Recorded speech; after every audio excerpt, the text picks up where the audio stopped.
was gearing itself for the Olympic Games.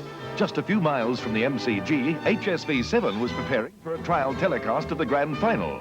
The man sent to cover the match, race caller Bill Collins. I remember parking myself up beside the smoker stand there and having a copy of The Sun in front of me with all the names on it and going away to my heart's content on the grand final. I can remember Melbourne winning the game very, very easily. The highlights are a bit obscure to me now, but well, it was nice to think that I was the first to do a televised football match. And that was your last match? That was my last as well. By the time Neil Roberts had won the Brownlow Medal in 1958, television and football had developed a youthful but slightly distant rapport.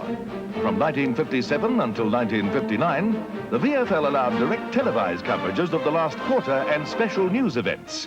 Heading Seven's telecasts was Tony Charlton. Australian football, it was claimed by overseas experts, was a game that could never be properly televised. The action was too far away and the players moved too quickly. It was Australian television's infancy, and in those early years the game was dominated by Norm Smith's Demons. Melbourne went into this 1958 grand final overwhelming favourites. It had won the premiership in 1955, in the Olympic year of 1956, and again in 1957. With a hat-trick of flags behind them, the Demons were greedily eyeing Collingwood's 28-year-old record of 4 successive premierships. It was a rugged encounter, and tempers flared after over Ian Ridley and Collingwood's Bill Sarong clashed. For the match, both sides were forced to alter players' numbers after a newspaper had published the list that morning. At half-time, Collingwood led by only 2 points. Melbourne coach Norm Smith tried desperately to urge his players to forget the roughhouse tactics and settle down to the style of football that had made them Australia's outstanding team. In the Magpie camp, Fonts Kine could feel the first stirrings of victory. His team had ruffled Melbourne in the wet, sloppy conditions in the second and third quarters, with Murray Wiedemann and Barry Harrison applying the muscle. And now in the last quarter, Collingwood had only to hold on for victory. And hold on they did. The Magpies could manage only 1 point, but more importantly restricted Melbourne to 2 goals for, and victory was theirs by 18 points. They'd stopped Melbourne's run and had blocked the Demons' attempt to win a record equaling 4th premiership in a row. But no one in the crowd of 97,000 could have dreamed that this was to be Collingwood's last major success in nearly a quarter of a century. Essendon met Hawthorn in the 1959 preliminary final before nearly 66,000 people. It was a wet and miserable day, with both sides vying for a berth against Melbourne in the grand final. Hawthorn, led by Bugsy Comben, went into the match a slight underdog, having lost their last encounter against the Bombers. It was a match memorable for the VIPs in attendance. As well as the Prime Minister, Mr. Menzies, an ardent Carlton man, the VFL was host to royalty. President Kenneth Luke accompanied Her Royal Highness Princess Alexandra of Kent onto the MCG to meet players from both sides. It was bitterly cold, and if you look closely, you can see a very young Sergio Silvani shivering in the background. Also there to see the game that day were the Governor of Victoria, Sir Dallas Brooks, and the Premier, Mr. Bolte. The match turned out to be a low-scoring event, with Essendon successful by 7 points. Everything ready for the last quarter of this match, and it promises to be a real tense. And by preliminary final day, 1960, Seven had a full commentary team in action. At the microphone, Jeff Raymond, Reg Hickey, and Bert Deacon. For Collingwood, Gabelich gets the knockdown. Powell comes out with the ball. Gabelich meets him solidly. Down he goes. In comes McMaster Smith, little half forward. Burns is in there for Collingwood with Lynch. Oh, a nice tap out to McMaster Smith. Picks up the ball. McMaster Smith gets caught. And it comes to Gray, but I think McMaster Smith will take a free kick, yes. Where Irvine is going to certainly throw this ball up. There it goes, tall fellows up. Collingwood again. Oh, it's smothered. Has Burns got the ball? He shoots for goal, and it's a goal for sure for Burns, yes. Burns has kicked the goal, and you can almost say for sure that it's a winning goal for Collingwood. This was the most wanted man in Australia in 1961, Graham Farmer of East Perth. Well, I'd like to get with a club that is not in the 4, and yet it has a chance of getting into the 4. I'd like to get with a club that I think I could be of use to, rather than be with a club that's been on top. That's the type of club that I'm looking for. I haven't picked anyone in particular, but a club that may be battling and needs someone that perhaps can give them a hand to make the 4. And after your playing days are over, do you think you'll be interested in a coaching post? Well, I've always had ambitions to coach a team, but my ambition at the moment is to play football in Victoria, and I haven't given it much thought, to tell you the truth. While Polly was trying to make up his mind between Richmond and Melbourne, a new force was taking shape out Glen Ferry way. Under former ruckman and captain John Kennedy, Hawthorn had risen from 7th in 1959 to 5th in 1960, and in 1961 emerged as the team to beat for the flag. They were nicknamed Kennedy's Commandos, and their Spartan training stood them in good stead on grand final day against Ted Whitten's Bulldogs. Before more than 107,000 fans, Footscray jumped the Hawks as expected and led by 8 points at half-time. Hawthorn's revival focused around outstanding centreman Brendan Edwards, who was to pick up 33 kicks in the match-winning display. While Edwards was on the rampage, the Bulldogs slowed noticeably, and apart from occasional bursts from captain-coach Ted Whitten, were completely overwhelmed. Edwards received great support from rover Ian Law, ruckman John Winicky, and captain Graham Arthur. In the third quarter, Hawthorn set up victory, kicking 6-6 to Footscray's 1-1, kicked by Whitten, and then the Hawks coasted home. They added 4 goals in the last quarter to a solitary goal from Footscray and ran out victorious by 43 points. It was Hawthorn's first grand final appearance, and a jubilant Graham Arthur accepted the cup and Ted Whitten's congratulations. Ruckman John Winicky was one of the ecstatic players who spoke to Lou Richards after the match. This is magnificent. You're really happy, are you? I really am, Lou. Listen, John, have you a girlfriend here tonight? The last time you didn't have one. No, no, but a man would do anything after winning a grand final, Lou. I've got one tonight. Even take a girl out. That's right. When the celebration slowed, the flag was finally unfurled at Glen Ferry Oval on a bitterly cold April afternoon in 1962. Fans turned up in droves at Festival Hall that year to see Collingwood's captain Murray Wiedemann make his debut in the wrestling ring. Murray the Matman might not have thrilled Collingwood officials with his bravado against such heavies as the Zebra Kid, but he literally dragged people through the turnstiles. While the Weed had his ups, he also had his downs. One of the good guys of the 62 season was Geelong's Alistair Lord. In your own heart of hearts, a really personal thought that you could perhaps win the Brownlow medal? No, Ron, I couldn't say I did because we've had a number of good players at Geelong, and with Billy Goggin and Doug Wade and Graham Farmer before he was injured, playing so well, it was, well, you couldn't say you could have a chance. On the field, 1962 was Essendon's year. The Bombers took over top spot after 6 rounds and never relinquished it. Twice they met Carlton during the season, winning the first encounter at Princes Park by 45 points, and the second this day at Windy Hill by 9 points. While Huey Mitchell was lining up for goal, Bomber fans were looking forward to September with good reason. First, they thrashed a Geelong side, depleted by injury to star ruckman Polly Farmer, and in the grand final beat Carlton by 7 goals. With a team studded with stars like Jack Clark, Ken Fraser, Hugh Mitchell and Jeff Leake, the Bombers looked and proved to be invincible. Afterwards, Lou Richards spoke to coach John Coleman. To win a premiership, well, that just is the climax to a season. It must be a terrific strain to you this year, John. Like the side has had a lot of, not a lot of worry, but last year you came here and the side didn't go so well, and then again this year, well, okay, you should be very happy with the way they've played. Yes, we've had our worries. The drawn game gave us extra worries, and then just prior to the game today, Jeff Leake, but everything's turned out satisfactorily. Youngsters to make his debut in 1963 was a blonde ruckman named Carl Ditterich. This match against Footscray was only his 10th, and the schoolboy made his presence felt. Carl, lately you've been sort of branded as a bad man. What do you feel about this label? Do you think this label fits? Oh, I don't know. It's just that it's my view or my aim to play football. That's the only way I can play football. I can't adopt it any other way. I've been playing like that ever since I can remember. I just can't change it overnight. I've just got to keep on playing like that and hope that nothing else or nothing major comes of it. To Melbourne and was suspended for 2 matches. His skipper in Adelaide, Bobby Skilton, went on to win the Brownlow for the 2nd time.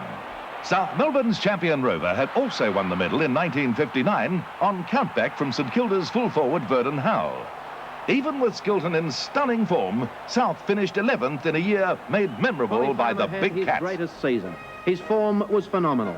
It won him 2 cars on Channel 7 sports shows for his superb play. Won him many hundreds of pounds worth of other prizes, as well as a position as joint runner-up with St Kilda's Darryl Baldock for the 1963 Brownlow medal. Tied at 17, they were only 3 points behind the winner, South Melbourne captain Bob Skilton. Farmer made up for a disappointing 1962 season with some blazing football in 1963. When he missed the ball in marks, he gathered it in from the ground.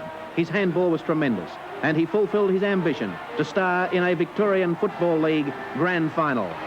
This was Ron Barassi's first appearance as a VFL coach.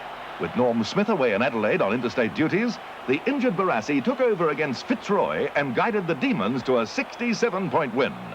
More about him a little later. So we in feel 1964, that this is going to be World a of great Sport season. introduced a great new contest. Champion Kick Award. And today, in our first heat, it is Collingwood versus South Melbourne, and the two representatives nominated by their clubs, Johnny Mann from Collingwood, Bob Skilton from South Melbourne. South's Bobby Skilton was the first to try his luck, and this day ran out the winner over John Mann. It was a competition that was to run for nearly a decade and produce some of the longest kicks the game has seen. Players were judged on style, accuracy and distance by Bruce Andrew, Jim Cleary and Thorol Merritt. Essendon coach John Coleman had to be restrained after this dust-up early in the third quarter of the first semi-final against Geelong. Field umpire Ron Brophy cooled tempers, and Geelong went into the preliminary final, Essendon into mothballs. Like so many of the last 10 years, 1964 looked to be Melbourne's year. Big Gabbo had different ideas, however. The Collingwood gargantuan set off toward goal like a steam frame to put his side in front with minutes to go. Then, in one of the most remarkable turnabouts in finals history, Melbourne back pocket Neil Crompton grabbed the ball from the pack and kicked the winning goal. Melbourne by 4 points, and Norm Smith had stretched his record to 6 flags in 10 years. For captain and hero Ron Barassi, it was destined to be his last appearance with the club for 17 years, and he stunned every supporter by applying for the Carlton coaching role. Melbourne have always been great in their thinking, both on and off the field, and they've done things other clubs wouldn't do. They've done big things, again on and off the field, and this would be another example of it. I feel that I've given a long service, and I feel fairly good service. Barassi won his clearance, and the Melbourne Empire collapsed. Without him, the Demons were destined to years in the football wilderness. At Carlton, he made a quick impact, however. Racing after this, Barassi. Hall shepherds beautifully there. Hall picks up, hand passes to Barassi. Barassi hooks it in. He shapes up, he shoots through an acute angle. Oh, remarkable! Just to prove that age is no barrier to a living legend, Captain Blood made a long-awaited return to Punt Road to help teach a couple of youngsters how to kick goals. The man who invented the drop punt and made ultra-baggy shorts fashionable laced on the boots and pulled on the number 17 Guernsey he wore in 310 encounters and calmly kicked a few through the middle. Little did Jack Dyer realize that one of his pupils, little Kevin Bartlett, would eclipse his club record in 1979. This day, however, Kevin Bartlett and Mick Irwin looked a little starstruck. Over at the MCG, St Kilda's beanpole half-forward Ian Cooper took one of the marks of the 60s against Melbourne. Cooper's teammate Ian Stewart was also to soar to great heights in 65. Stewie tied for the Brownlow with North's Noel Teasdale, but won it on countback. The MCG crowd paid tribute to Stewie, then, a few weeks later, witnessed one of the controversies of the decade, the Somerville incident. Hello, there's a player out on the ground. Somerville has just collapsed. I don't think he collapsed. Noel Teasdale, what happened? Did you see it? No, Mike, I didn't see it. The only thing I saw was Somerville falling to the ground and Wright just walking away. It doesn't look very good, though. I don't think that he's collapsed from his own sources. Hello, there's a bit of jostling going on down there. Wait a minute, this fellow's had a lot of illnesses, Mike. Now, let's be quite honest about this. It looks pretty serious. He's just collapsed. John Somerville was to miss the grand final, but his teammates went on to take the flag. Sends it up towards the wing position on the outer side of the ground. Cooper is there. Cooper... For some, the question was never in doubt. Did you win this from the very start?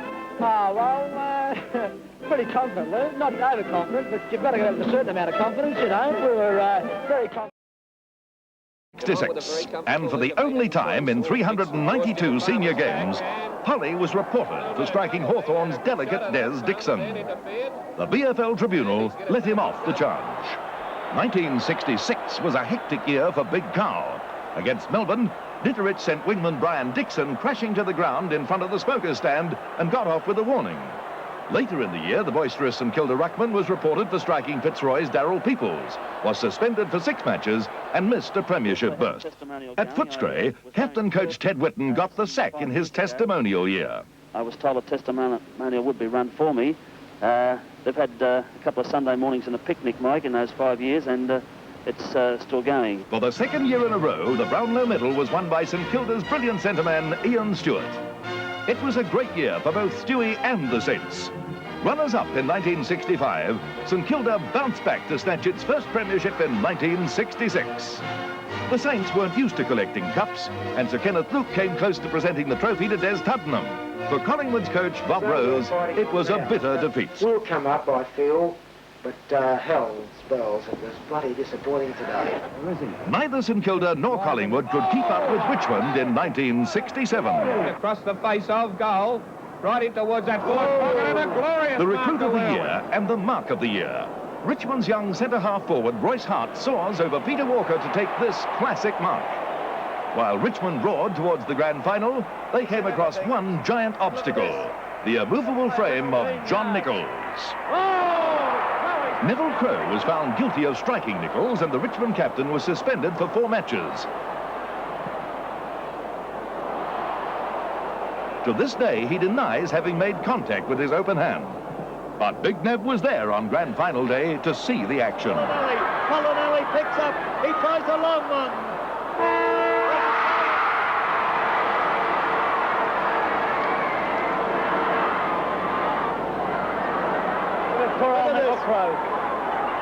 Neville Crowe, for the benefit of our viewers in New Guinea and our viewers interstate, got 4 weeks for striking a few weeks ago.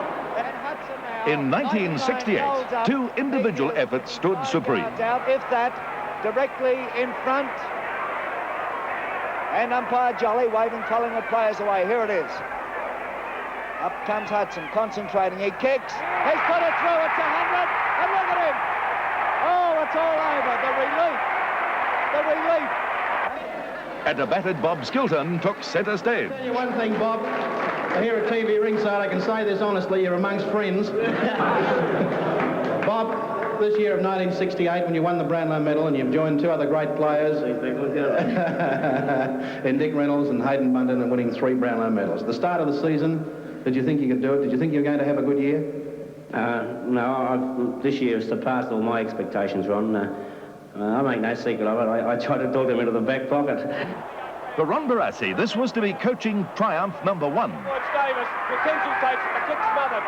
He tries the neck wrestle. The neck to McKenzie.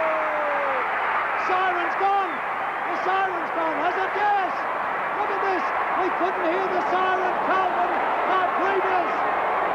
8-5, 53 Essendon, Carlton 7-14, 56. Carlton are premiers. And look at this. Look at it. 21 years since a premiership. And look at old Barrasso there. In 1969, Doug Wade reached the century for the first time with this goal against Footscray. Wade's mark going for 100 goals. See Wade kick his 100th goal, or I bet he's more nervous than the spectators. Wade comes in and kicks.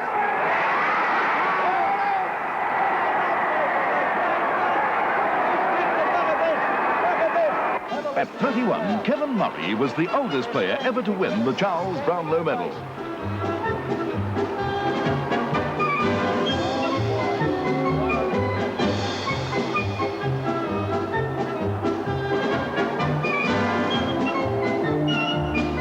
On grand final day, Tom Hafey's Tigers made it 2 premierships in 3 years.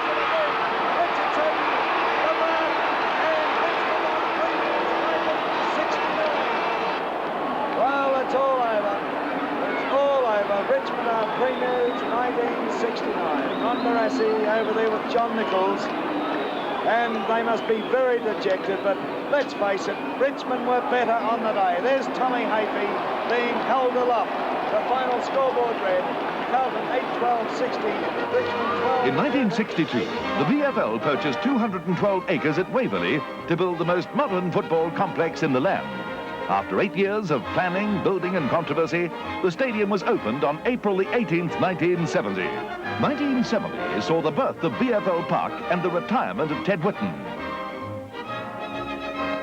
In 321 games, Whitten had built a huge reputation and was regarded by most as the complete footballer. Do what I effort. It's going to be a tournament thing. You've got to show me all the guts and all the determination you've got in your body.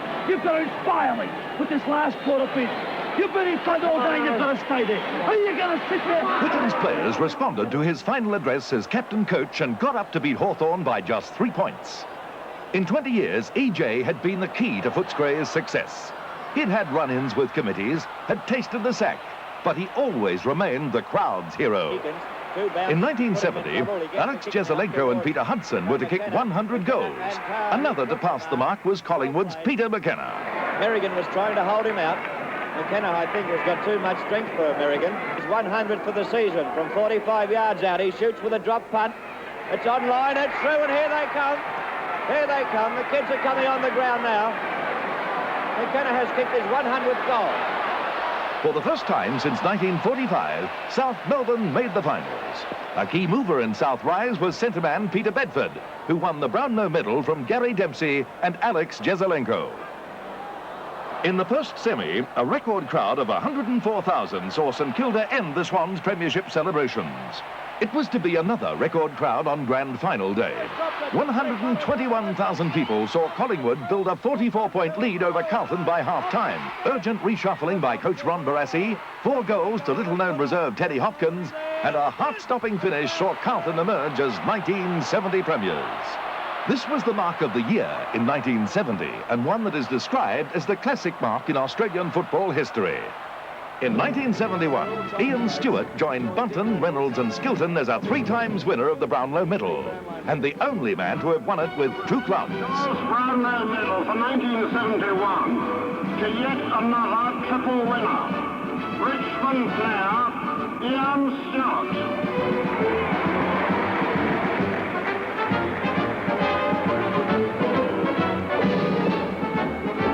The 4th year in a row in which Hawthorn's Peter Hudson had topped the century. On grand final day, he was the man St Kilda just had to stop. He's hurt. Well, you saw that.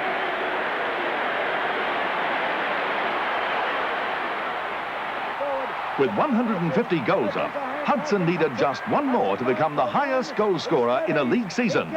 He was destined to fail. Hudson started 1972 sensationally, kicking 8 goals in the first half of the opening match against Melbourne. It was to be his last appearance, however, for nearly 23 months. They must be instructed to kick it to a position, and Hudson knew exactly where it was going. He's in trouble. I've seen Hudson with an injured knee before, but nothing that has appeared as serious as that. He's in pain, real pain. Last spoke finishers provided melodrama for Brownlow cuts, but few were crueler than in 1972. Thompson's won it. He's won it. On the last vote, 25. 25 votes to Len Thompson and 22 to Greg Wells.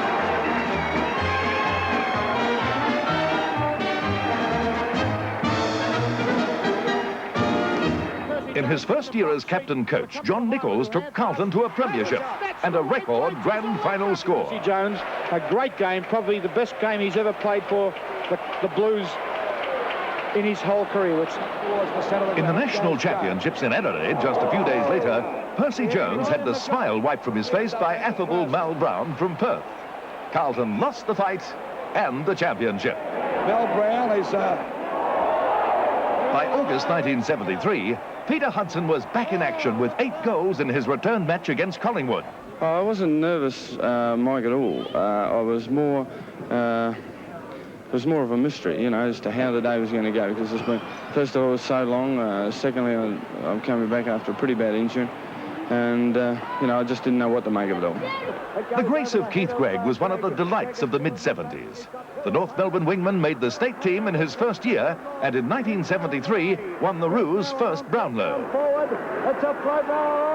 From the grace of Gregg to the sheer ugliness of the game, the Windy Hill Riot took place on May 18, 1974. Richmond won the match. Football was the big loser. North made the grand final under Barassi in 1974. But it was destined to be Richmond's year. Who's going to come out with a David Thorpe back into the attack for Richmond? Bartlett comes in there. That was it from the member side. Oh, it's just about a mark, I'd say. Can't take the mark. The beginning of the 1975 season was marred by the tragic injury to Footstray's South Australian recruit, Neil Saxey. Saxey became a quadriplegic after this collision with Fitzroy's Kevin O'Keefe. It was a triumphant year for North Melbourne. The Roos took their first VFL premiership with play like this. And Gregg's got the run now. There was a shot for the goal. Now he's hooked it across. Now he couldn't get the mark that time. We see the ball coming back now to Cable. Cable a little quiet in the first quarter. Gives a hand pass back to Barry Davis. Under pressure as he hooks the ball wide. Bridus going after it. In goes Knights, and they both meet. It's all right for Bridus. He's given a hand pass back to Shimmerbush, a snap for goal. And a beauty. The NCG in the 1975 grand final. The final scoreboard reads North Melbourne 19-8. A triumph for North and for super coach Ron Barassi. It was magic, it really was. Has it changed? Oh, well, first is something special. Not many people in the modern era can claim that joy. Hawthorn 61, Footscray 54, and St Kilda 66, and North Melbourne 75. All the other famous clubs had their